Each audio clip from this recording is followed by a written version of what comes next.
Our next system is the Microsoft Xbox 360.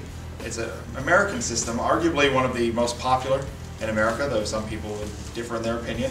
Diego's holding it up here. The Xbox 360 is it's famous as a multiplayer game system, also as an online gaming system, whereas the Nintendo Wii doesn't do a whole lot online. You can download some content, but really you don't play a lot online, especially for library or school events. This system is made to go online. Current Xbox 360 systems come with online capability, built-in, Wi-Fi, and wired. They have multiple game titles that can handle 2, 4, 8, or even 16 players.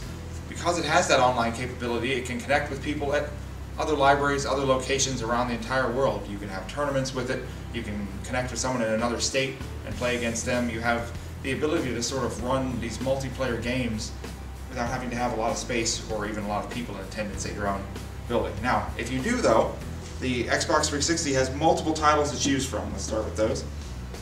It has fighting games, popular with teenagers. This is more of a teen and 20-something game system. There's far less family-friendly titles on the Xbox, though there are some, which you'll see in a moment, that involve the Kinect system. But many of the games that are popular and famous on here are shooting, first-person shooters, fighting games, like this one.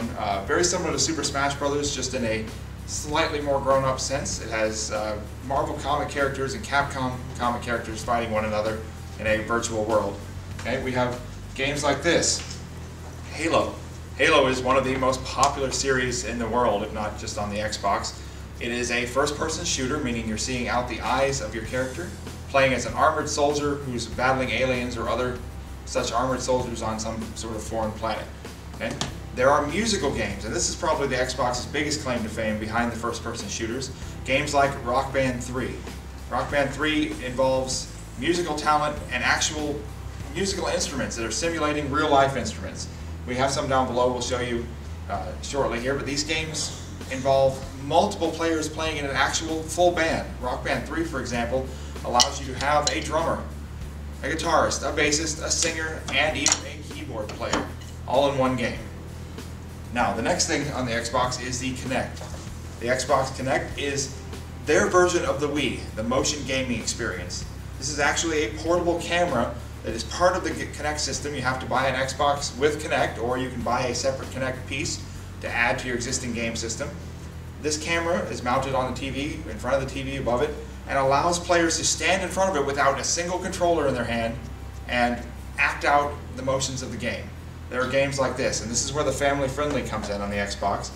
Many of these Kinect games, like Kinect Adventures, which comes with the game system, allow you to engage in sort of fantastical adventure games, whitewater rafting, jumping through the jungle, things like the old Pitfall games, for example, from back in the 80s. And it has games like Kinect Sports, which are much like the Wii Sports Resort or Wii Sports, that allow you to play soccer, bowling, darts, but without having to have anything in your hand. This is completely centered on your body motions, your hand and arm and leg motions. And finally, they have a dance game, much like the one on the Wii. This one has you doing dance moves, popular dances, popular songs by famous artists, but again, you don't have to have a pad, you don't have to have a controller, nothing but your own dance moves. And I'm not very good at dancing, but Diego is. Dance for us, Diego. Thank you. Awesome. If you want to use the controllers though, the controllers on the Xbox are pretty simplistic. They are a little more complicated than the Wii ones, but ultimately just a few buttons and a couple of controllers. Most teens and tweens will know how to use these pretty much right when they come in the door. You have very little explanation. Adults can learn to use them in a relatively quick manner because they are ergonomic. They're meant to fit just in your hand here. They're shaped exactly like your hand and meant to be controlled just with your thumbs, whereas the Wii controller is meant to be waved around in one hand. These are two-handed.